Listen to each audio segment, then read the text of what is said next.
오늘 누가복음 9장 23절부터 27절 말씀, 천국을 소유한 자들이라고 하는 제목을 함께 은혜 나누는 시간을 갖도록 하겠습니다. 주님을 믿고 따르면 우리가 영생을 얻습니다.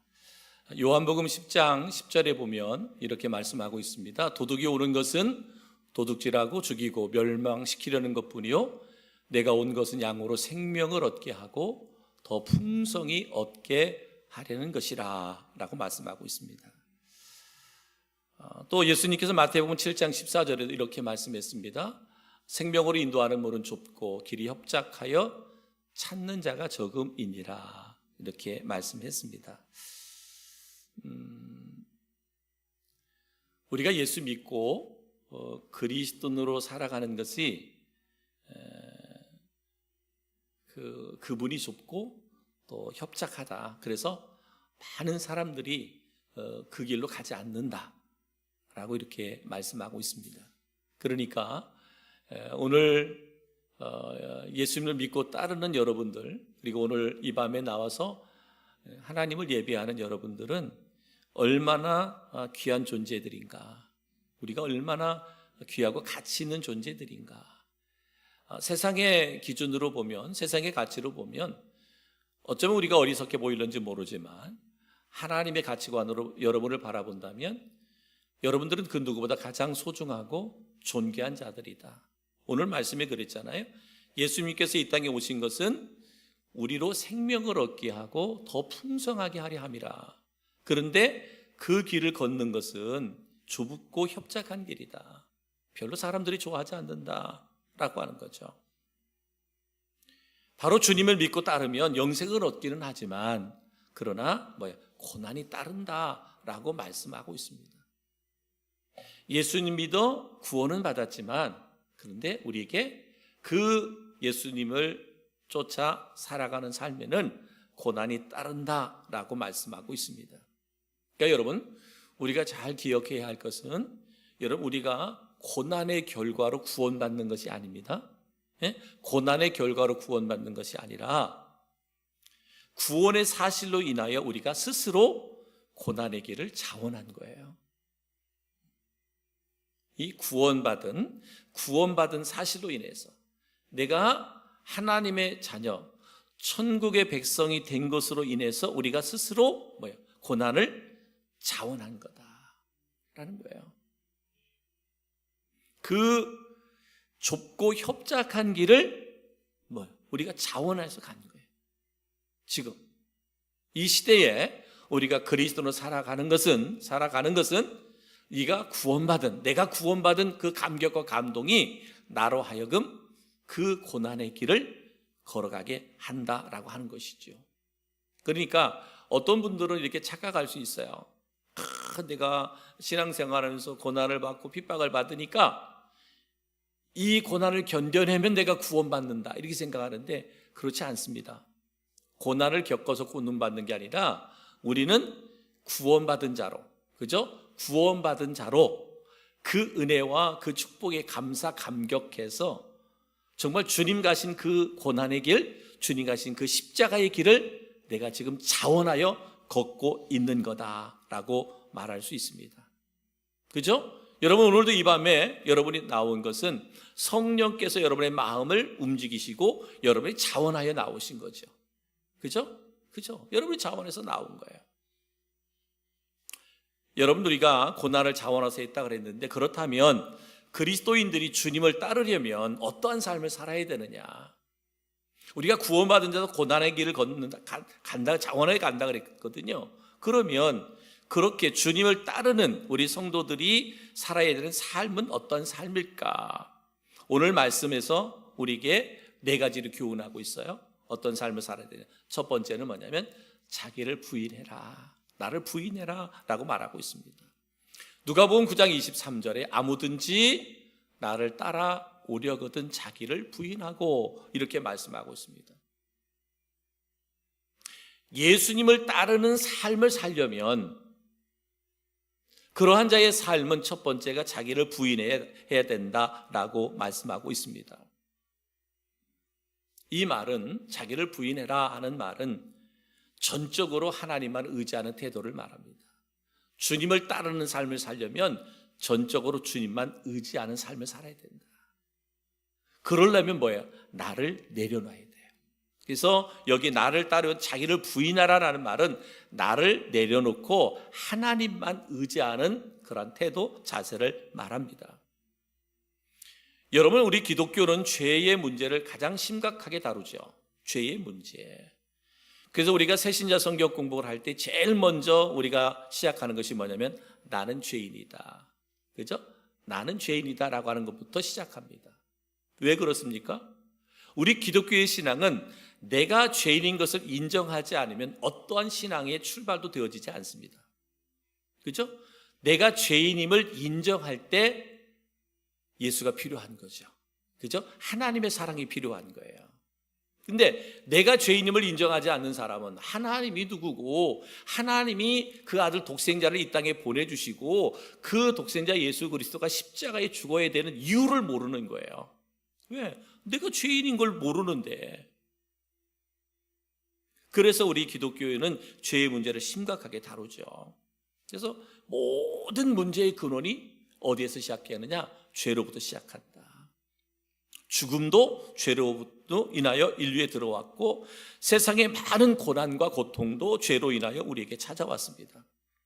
그래서 예수님은 이 죄의 문제를 해결하기 위해서 이 땅에 오셨고 그리고 십자가를 지셨습니다. 그래서 십자가는 저주의 자리였고요. 죄의 대가를 치르는 하나님의 진노의 자리였어요. 예수님의 십자가를 졌던 골고다 언덕의 그 십자가는 저주의 자리예요. 하나님의 진노의 자리예요. 분명 거기에는 하나님의 사랑을 이야기할 수도 있지만 그러나 당시에 십자가는 저주의 자리였어요. 누구도 십자가를 진다라고 하는 것은 같은 사형을 당하는 사람들 가운데서도 수치스러운 것이었어요. 가정으로 보면, 가문으로 보면 십자가형에서 가족이 누군가가 죽었다 그러면, 처형이 당했다 그러면 그건 너무너무 수치스러운 거거든요. 그만큼 십자가는 저주의 자리였습니다. 바로 이 장소에서 예수님께서 온 인류의 죄를 대신해서 죽으셨다는 거죠. 저주의 자리. 저주의 자리에서 예수님께서 모든 인류를 대속하시기 위해서 십자가를 지셨다라고 하는 거죠. 그래서 갈라디아서 3장 13절에 이렇게 말씀했어요. 그리스도께서 우리를 위하여 저주를 받은 바 되사 율법의 저주에서 우리를 속량하셨으니 기록된 바 나무에 달린 자마다 저주 아래 있는 자라 하였음이라. 십자가 아래는 누구나가 다 뭐예요? 저주 아래 있는 자들이었어요. 그리스도께서 우리를 위하여 저주를 받았다는 거예요. 그러니까 예수님이 십자가를 지신 것은 내가 받아야 할 저주를 주님이 받으신 거예요. 십자가의 자리는 저주의 자리였던 거예요. 그 주님께서 그 저주의 십자가를 지심으로 말미암아 이제는 뭐예요? 내가 이제는 의롭게 된 거잖아요. 그렇죠? 의롭게 된 거예요. 그래서 예수님께서 나를 대신해서 십자가에 죽으셨다라고 하는 것, 십자가를 위해서 죽으셨다라는 것, 이것은 뭐예요? 우리가 예수님의 십자가를 믿는다고 하는 것은 내가 그리스도의 죽음에 내가 동참했다라고 하는 의미를 가지고 있습니다. 예수님께서 십자가의 죽으심을 믿는다고 할 때는 뭐예요? 내가 거기에 그 십자가의 예수님의 죽음에 내가 동참한 거예요. 그러니까 저주받을 내가 같이 그 십자가를 예수님과 함께 동참한 거예요. 그러니까 예수님이 그리스도의 십자가에 죽을 때 저주받을 나도 뭐예요? 죽은 거예요. 같이 죽은 거예요. 예수님께서 십자가의 저주의 자리에서 십자가를 지심으로 그가 죽으셨을 때 내가 그 죽음에 동참했다라는 거예요. 그러니까 내가 죽은 거예요. 내가 죽은 것. 로마서 6장 2절에 보면 이렇게 말씀합니다. 그럴 수 없느니라 죄에 대하여 죽은 우리가 어찌 그 가운데 더 살리요. 이렇게 말합니다. 죄에 대하여 죽은 우리가 어찌 그 가운데 더 살리요. 이 말은 뭐예요? 이미 우리는 예수님이 그 십자가에서 저주의 십자가에 죽으셨단 말이에요. 내가 거기에 동참했다는 거잖아요. 그러니까 뭐예요? 내 죄가 죽었다는 거예요. 죄에 대하여 죽었단 말이에요. 그런데 우리가 또 뭐 한다는 거예요? 어찌 그 가운데 더 살리요? 그러는 거예요. 이미 내 죄가 내 저주가 되는 죄가 죽어버렸는데 또 내가 왜 죄에 얽매인 죄의 종노릇하며 살아가야 되느냐 이 말이에요. 이미 저주에서 우리는 십자가에 다 저주거리는 다 죽은 거잖아요. 그죠? 근데 우리는 자유함을 얻은 거예요. 죄로부터 자유함을 얻은 거예요. 근데 왜 우리가 죄의 노예가 되고 종노릇 하느냐 하는 이런 말이에요. 다시 말하면 우리는, 다시 강조합니다, 우리는 죄로부터 자유함을 얻었다. 깨끗함을 얻었다. 우리는 의로운 자다. 의롭게 된 우리가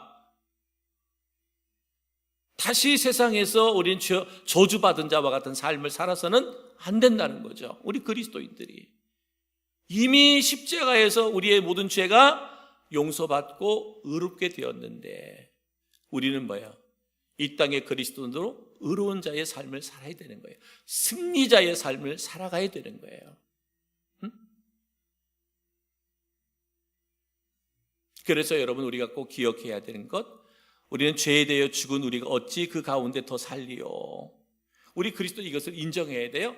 죄에 대해서 죽었다. 그죠? 나는 옛날 예수님을 알고 믿기 전에 나는 이미 그리스도와 함께 십자가에 못 박혀 죽었다. 이것을 우리가 뭐예요? 인정해야 된다. 믿어야 된다라고 하는 거죠. 이것을 인정하지 않으면 참 그리스도인이 될 수 없어요. 말로만 예수님이 나의 죄를 위해서 죽으셨어요. 우리가 들어서 배워서 아는 지식이 우리를 구원해 주지 못합니다. 이것을 뭐예요? 믿어야 돼요. 그죠? 믿고 확신해야 돼요.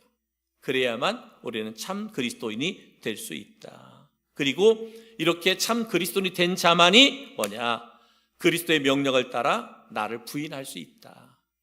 나를 부인할 수 있다. 그래서 말씀 뭐라 그랬어요? 첫 번째로 우리가 자기를 부인해야 된다. 나를 부인해야 된다. 나를 내려놓고 전적으로 하나님만 의지하는 삶을 살아야 된다. 우리 그리스도인들이 그러한 삶에 대해서 말씀하고 있습니다. 그렇기 때문에 이제는 나의 목숨은 내 것이 아니라 피로 값주고 사신 분, 누구? 하나님의 것이에요. 나의 생명은 누구 것이다? 하나님의 것이다. 주님의 것이라는 거예요. 그러니까 우리가 예수님을 믿는다고 하면서도 여전히 내가 내 인생의 주인 돼서 살아가려고 하면 된다, 안 된다? 안 되는 거죠. 그죠? 주님이 내 인생의 주인이고 그분이 주권을 갖고 나를 이끌어 가신다면 우리는 그 주님의 인도하심 앞에 늘 순종해야 되는 거예요. 그것이 참 믿음이고 참 신앙이다라고 말할 수 있습니다. 두 번째는 뭐냐? 두 번째는 우리가 주님을 따르려면 우리가 어떤 삶을 살아야 되느냐? 두 번째는 매일매일 구원을 이루어 가야 된다라고 말씀하고 있어요. 매일매일 구원을 이루어 가야 된다. 날마다 구원받은 이후에 그리스도인의 문제는 죄가 여전히 나를 괴롭히고 있다라는 거예요. 여전히 죄가 나를 괴롭히고 있다. 누구든지 자신이 여전히 죄의 영향력 아래 놓여 있다는 사실을 부인할 수는 없어요. 분명히 예수님을 믿음으로 우리의 모든 죄가 사함받았고 의롭게 되었으니 의의 삶을 살아야 된다는 것 우리가 알고 살아가는데, 그럼에도 불구하고 여전히 우리는 나의 죄가 여전히 나를 괴롭히고 있다. 그죠? 죄가 나를 미혹하고 있다, 유혹하고 있다라는 거죠. 그러니까 누구나 죄의 영향력 아래 다 놓여져 있다는 것을 누구도 부인할 수가 없어요. 왜 그렇습니까? 우리 그리스도인으로 살아가지만 조금만 눈을 돌리면 그저 나를 미혹하고 유혹하는 것들이 얼마나 많은지 몰라요. 내 생각을 조금만 달리 생각하면 얼마나 나를 미혹하고 유혹하는 것들이 세상에 얼마나 많은지 몰라요. 이 문제는 단번에 해결되는 문제가 아니에요. 내가 죄를 유혹을 이겨야 돼. 이거는 죄야, 유혹이야. 이거에 이겨야 돼. 내가 극복해야 돼. 그렇게 다짐하고 결단한다고 해서 우리가 되어지는 것이냐? 아니라는 거죠. 오랜 세월, 오랜 시간을 두고 싸워야 할 것들이다라고 말하고 있습니다. 베드로 사도는 베드로전서 2장 11절에 이렇게 말씀했어요. 사랑하는 자들아, 거류민과 나그네 같은 너희를 권하노니 영혼을 거슬려 싸우는 육체의 정욕을 제어하라. 이렇게 말하고 있습니다. 이 싸움은 자기 자신과의 싸움을 말하고 있거든요. 자기 자신이 다시금 주인이 되려는 끊임없는 소욕과의 싸움이라는 거예요. 아까 말씀드렸잖아요. 십자가에 내가 죽었다면 이제는 핏값으로 나를 산 주인이 바로 우리 하나님이시다. 우리의 인생의 주권이 하나님께 있다. 우리 그렇게 고백했는데, 근데 그렇게 고백하고 났는데도 여전히 내가 내 인생의 주인이 되어서 살려고 한다. 그러니까 끊임없이 이 소욕과의 싸움을 싸우는 거예요. 내가 주인 되어서 살려고 하니까 그렇게 싸우는 거예요. 그래서 사도 바울이 이 싸움을 이렇게 말씀했어요. 고린도전서 9장 27절에 내가 내 몸을 쳐 복종하게 함은 내가 남에게 전파한 후에 자신이 도리어 버림을 당할까 두려워함이로다. 이런 말씀을 했어요. 내가 열심히 전도해서 많은 사람을 영혼을 구원하고 구원했는데 혹이라도 그들은 영혼을 구원해서 구원받은 하나님의 백성이 되었는데 혹이라도 나는 버림을 당할까 두렵다라고 하는 그런 고백을 했어요. 또 고린도전서 15장 31절에 보면 형제들아 내가 그리스도 예수 우리 주 안에서 가진 바 너에게 대한 나의 자랑을 두고 단언하노니 나는 날마다 죽노라. 이 말씀을 했어요. 내가 버림을 당할까 두렵다. 날마다 나는 죽는다. 이 사도 바울의 고백이 왜 나왔겠어요? 우리의 구원은 그리스도에 의해서 단번에 주어진 것임과 동시에 날마다 자신이 이루어 가야 할 것들이다. 왜냐하면 끊임없이 우리를 미혹하고 유혹하는 것들이 세상에는 너무나 많다는 거예요. 내가 영적으로 깨어있지 않으면, 내가 무장되어 있지 않으면 그 누구도 자신할 수 없는 거예요. 사도 바울마저도 내가 열심히 선교하고 전도해서 많은 영혼을 구원했을 때, 그리고 나는 버림받을까 두렵다. 날마다 나는 죽는다. 하나님의 말씀으로 무장하고 내가 주인 되려고 했던 인간의 욕망과 욕심대로 살아가려고 했던 그것들을 날마다 뭐 한다? 죽인다는 거예요. 내가 그것을 죽이지 않으면 내가 주인 되어서 내 뜻대로, 내 욕망대로, 내 욕심대로 살아가게 된다는 거예요. 여러분, 이것이 오늘 우리도 다를 바 없잖아요. 우리가 영적으로 깨어있지 못하면, 성령으로 충만해 있지 못하면 나의 주인은 핏값을 하신 예수님이신데, 주님이신데, 근데 이제는 미혹과 유혹 가운데서 끊임없이 우리에게 도전하는 건 아니야, 네가 주인이지. 네 인생 네가 사는 거지. 네 맘대로 살면 되지. 그냥 모든 것들을 그와 같이 미혹한단 말이에요. 그래서 여러분, 구원은 예수님을 믿음으로 단숨에 우리에게 주어지는 거예요. 그죠? 단숨에 믿음으로 우리는 구원을 받아요. 그러나 동시에 날마다 그 구원을 완성해 가는 거예요. 한번 구원받은 것으로 예수 믿어서 이제는 내가 죄 사함 받고 구원받았으니까 이제는 나는 됐어가 아니라, 그렇게 구원받은 그리스도인이라면 날마다 내 자신을 죽이면서 더욱더 내가 그리스도의 구원의 완성을 이루기까지 노력하고 힘쓰고 애써야 된다는 거예요. 그러니까 우리가 믿음 생활을 게을리하면 안 되고 나태해하면 안 되는 거예요. 그 은혜를 알면, 구원의 역사를 알면 알수록 우리는 더 열심을 가지고 그리스도로 살아가야 되는 거예요. 늘 얘기하잖아요. 요즘 시대가 어느 시대인데, 요즘 시대가 어느 시대인데, 신앙생활, 바쁜 시대 가운데 적당하게 하면 해야지. 그러한 속삭임에 우리가 넘어가면 안 된다는 거예요. 끝까지 믿음을 지켜내기 위한 몸부림이 우리에게 있어야 된다. 아멘이죠? 아멘입니다. 주님 오실 날 우리 모르잖아요. 뭐 뒤에도 나오는 얘기지만 주님 오실 날 모르잖아요. 언제 주님이 이 땅에 재림의 주로 오실지 모르기 때문에 우리는 더욱더 영적으로 깨어있는 준비된 자가 되어야 된다라고 하는 것입니다. 세 번째는 우리가 주님의 길을 따라가려면 어떻게 해야 되느냐, 바로 사명의 십자가를 져야 된다는 거죠. 사명의 십자가를 져야 된다. 제 십자가를 지고, 그랬잖아요. 제 십자가를 지고, 제 십자가를 지고 나를 따를 것이니라 라고 말합니다. 여러분, 기독교의 신앙은요, 십자가로 시작해서 십자가로 마치는 종교, 그죠? 우리 기독교의 신앙은 십자가로 시작해서 십자가로 마치는 종교입니다. 첫 번째 십자가를 통해서 우리는 죄의 짐을 떨어버리는 거죠. 그래서 죄로부터 자유함을 얻어, 구원의 십자가죠. 구원의 십자가. 예수님께서 골고다 언덕에서 지신 십자가는 대속의 십자가예요. 그 십자가를 믿음으로 말미암아 우리의 죄가 사함받고 구원을 받습니다.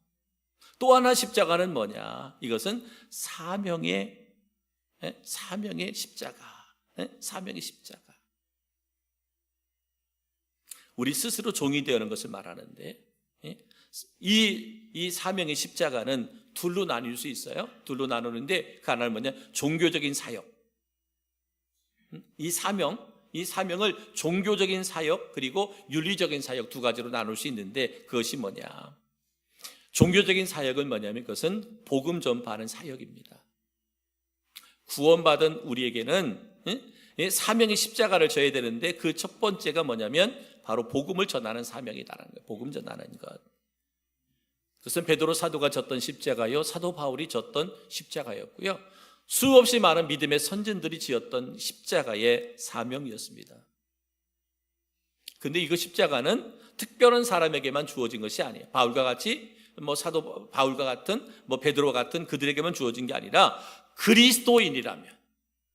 그리스도인이라면 누구나 다 이 십자가, 복음을 전하는 그러한 복음 전파하는 사명을 감당해야 된다라고 하는 것입니다. 또 하나는 윤리적인 사역이고 사명이 있는데, 이것은 뭐냐면 복음을 실천하는 사역이에요. 복음 전파의 사역이 그리스도의 삶과 죽음을 전파하는 사역이라면, 이 복음을 실천하는 사역은 그리스도인의 삶과 죽음을 자기의 생활을 통해 재현하는 것이에요. 나를 통해서 복음을 드러내는 사역, 사명. 내 삶을 통해서, 내 삶을 통해서 그리스도의 복음을 드러내는 사명, 사역을 말하고 있습니다. 주님의 일생을 타인을 위해서 살았습니다. 그렇죠?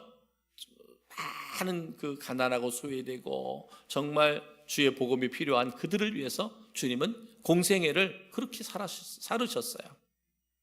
그렇다면 주님께서 그렇게 자신의 모든 것을 내어주면서 이웃을 사랑했던 것처럼 우리 또한 그렇게 우리의 삶을 통해서 그리스도의 사랑을, 하나님의 사랑을 나타내 볼 수 있어야 된다. 예수님께서 타인을 위해서 당신의 생명을 내어주셨던 것처럼 때로는 하나님께서 우리의 생명을 원한다면 그 생명까지도 기꺼이 내어드릴 수 있는 그런 삶이 우리 가운데 있어져야 된다라고 하는 것이죠.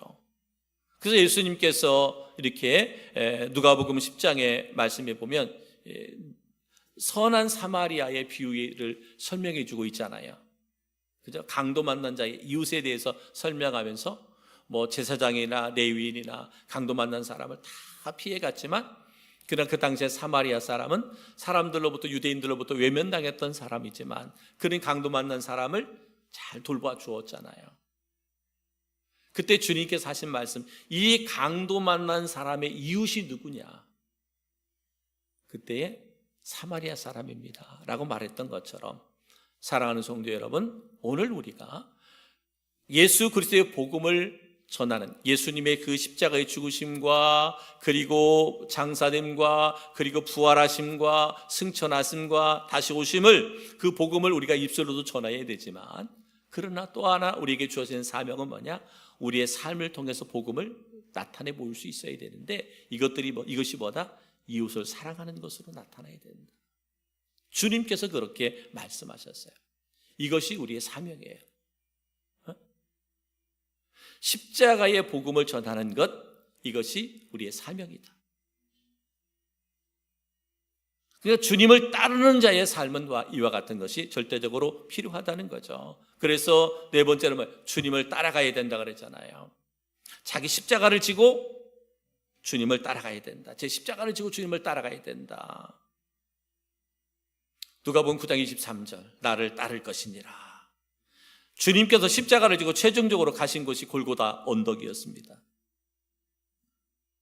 주님께서 그곳에 이르기까지 고통을 감당하지 못해 수없이 쓰러지고 또 쓰러졌습니다. 그리고 골고다 언덕까지 십자가를 지고 가셨습니다. 그러므로 주님을 따르기 원하는 자들은 골고다에까지 가야 하고 그곳에 이르기까지 모든 고통을 이겨내야 된다, 인내해야 된다. 그래서 우리가 가는 그리스도인의 삶의 길이 십자가의 길인 거예요. 그러나 예수님이 힘들고 어렵다고 그래서 골고다까지 지고 가야 할 십자가를 내려놓았다면 그저 하나님의 놀라운 역사는 예수 그리스도를 통해 일어나지 못했을 거예요. 근데 그는 끝까지 십자가를 지고 골고다 언덕까지 올라가셨습니다.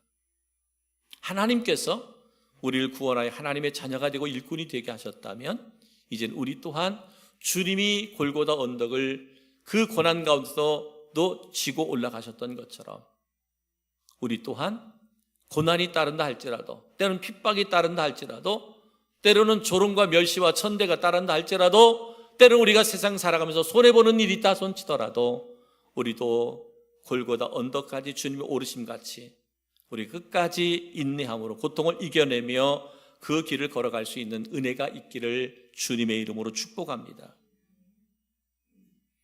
이와 같이 우리가 고난과 고통 가운데서도 골고다 언덕까지 십자가를 지고 올라갈 때 바로 주님께서 우리에게 이렇게 약속하셨어요. 영광의 보좌, 그러한 자들에게 영광의 보좌를 약속해 주셨어요. 너희가 끝까지 고난과 고통 가운데서도 인내함으로 그 십자가의 길을, 주님을 따르는 삶을 살아가는 자들에게는 영광의 보좌를 너에게 주시겠다. 그러면 주님이 약속하신 이 영광의 보좌는 무엇이냐? 그것은 바로 하나님의 나라라는 거죠. 하나님의 나라. 하나님의 나라를 너희에게 약속하셨어요. 그러면 하나님의 나라를 소유할 자가 누군가? 오늘 말씀 속에서 이렇게 말합니다. 천하보다 생명을 귀히 여기는 자가 하나님의 나라를 소유할 수 있다, 이렇게 말씀했어요.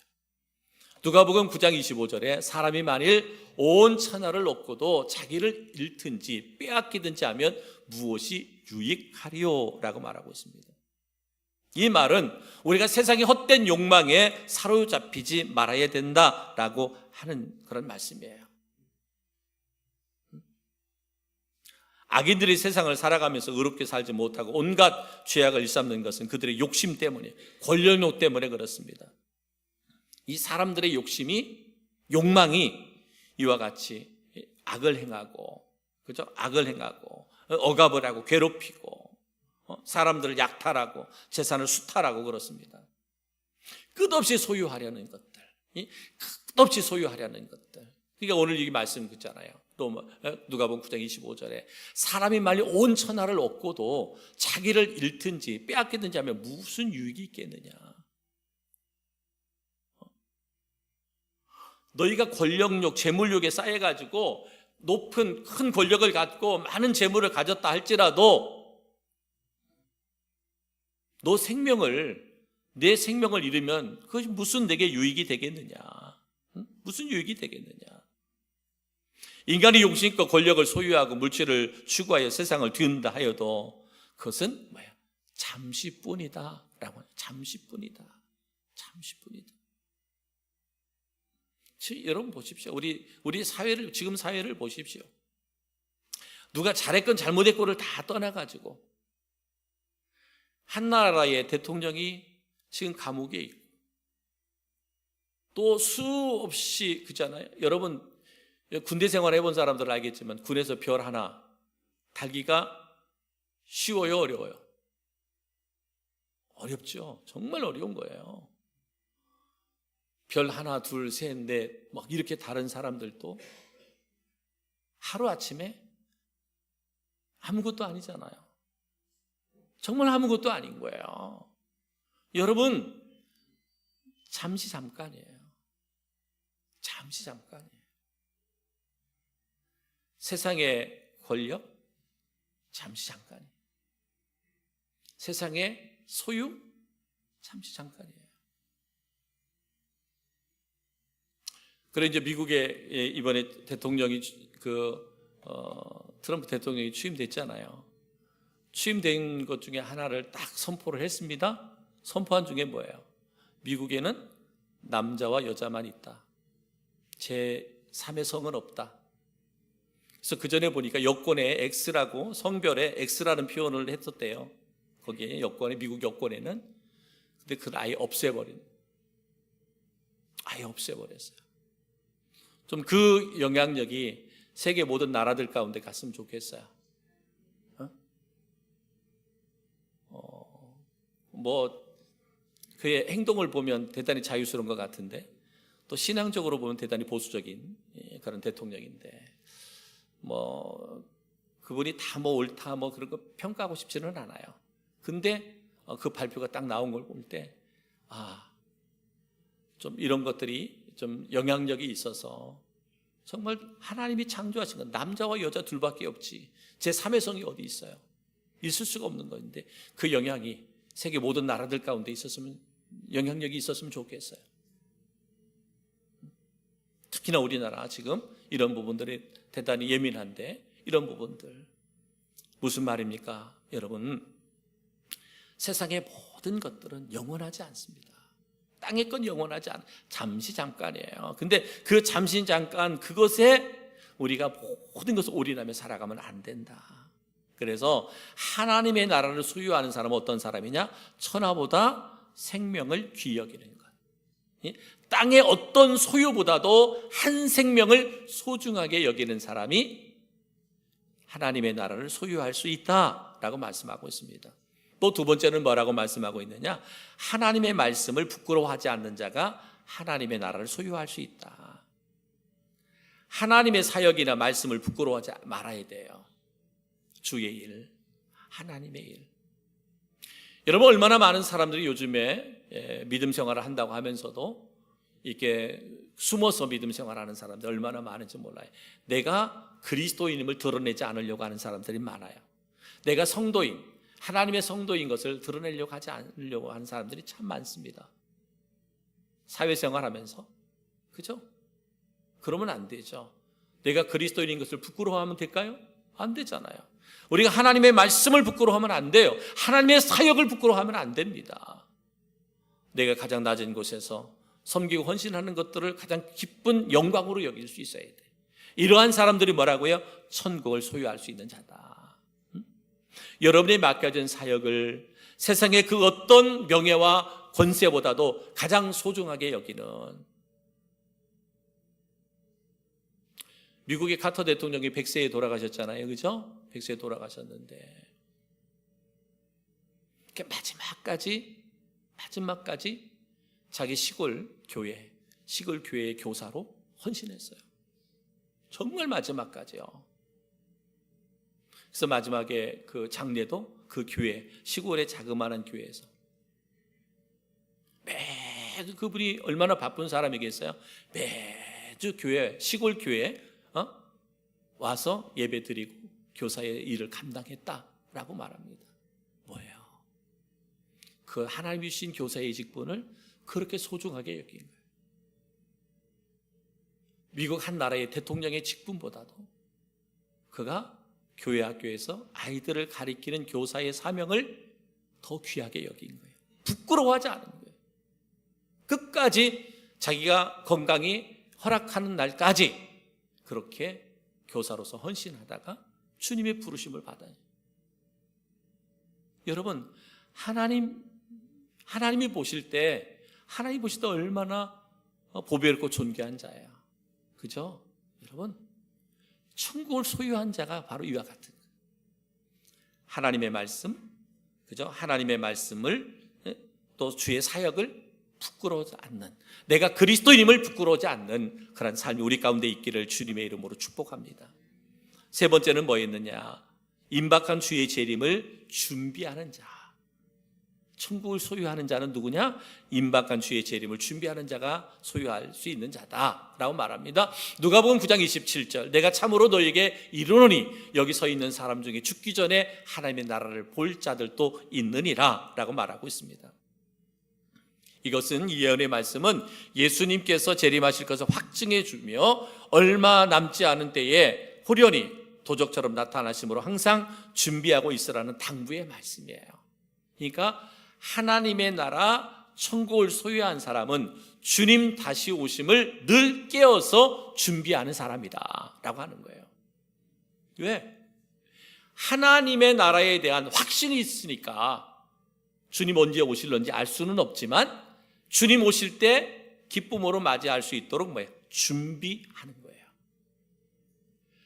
천국에 대한 확신이 있으니까 오늘 우리는 이 땅에서 준비하는 사람이 되는 거예요. 응? 그렇지 않으면 준비하지. 만약에 여러분 지금이야 그렇지만 옛날 같으면 참 아파트 하나 구입하는 게 참 힘들었잖아요. 근데 이렇게 당첨이 돼서 아파트를 들어가게 돼 있어.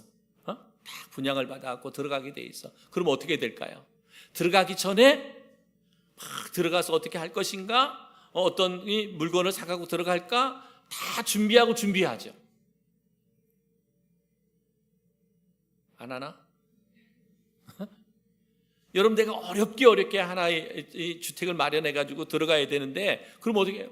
그 들어갈 거에 대해서 준비하지 않겠어요? 마찬가지 똑같은 이치예요. 우리가 하나님의 나라 천국에 대한 소유를 확신이 있는 사람들은 이 땅에서 뭐예요? 그 나라에 거할 우리들이 뭐예요? 준비하고 있다는 거예요. 주님 재림의 날 우리가 기쁨으로 그 천국에 하나님의 나라에 들어갈 수 있도록 준비하게 된다. 세상의 권력도 재물도 물론 필요한 것이지만 그러나 그보다 더 귀하게 여기고 부끄러워하지 않을 복음을 위해서 더 열심히 헌신하고 봉사하는 것, 이것이 바로 뭐냐? 믿음을 준비하는 것이다. 믿음을 준비하는 것이다. 예수님께서 이 땅에 오셔서 옳고 그른 것을 심판하실 때 결코 수치나 부끄러움을 당하지 말아야 된다는 거예요. 마라나타, 주여 오시옵소서. 주여 오시옵소서. 누가? 준비된 자가 그렇게 외칠 수 있는 거예요. 마라나타. 준비하지 못한 사람은 주님 오시면 아니요, 주님 아직 때가 아니다, 아직 준비 안 됐다, 그러면 안 되잖아요. 그래서 하나님의 나라를 소유할 수 있는 사람은 누구냐? 주님의 재림을 준비하는 사람이다. 주님을 따르려면 여러분 자기를 부인해라. 나를 내려놓고 전적으로 하나님을 의지해라. 매일매일 우리는 구원을 이루어야 된다. 그리고 사명의 십자가를 져라. 복음을 전하는 것이나 그저 내 삶을 통해서 그리스도의 사랑을 나타내는 것들, 그리고 주님을 따라가야 된다. 주님만을 믿고 따라가야 된다. 그러한 자에게 영광의 보좌가 우리에게 약속되어졌는데 그 영광의 보좌는 곧 하나님의 나라다. 그러면 하나님의 나라를 소유하는 사람은 누구냐? 천하보다 생명을 사랑하는 자, 하나님의 말씀, 우리에게 주어진 사명을 부끄러워하지 않는 자, 정말 임박한 주님의 재림을 깨어 준비하는 자가 하나님의 나라를 소유한 자라고 말씀했습니다. 사랑하는 성도 여러분, 저는 우리 성도 한 사람 한 사람이 정말 천국을 소유한 자로서, 천국을 소유한 자로서 내가 어떠한 삶을 살아야 할 것인가, 오늘 말씀을 들었으니까 이런 그 말씀 부여잡고 말씀대로 살아낼 수 있는 우리 모든 성도들 되기를 우리 주님의 이름으로 축복합니다.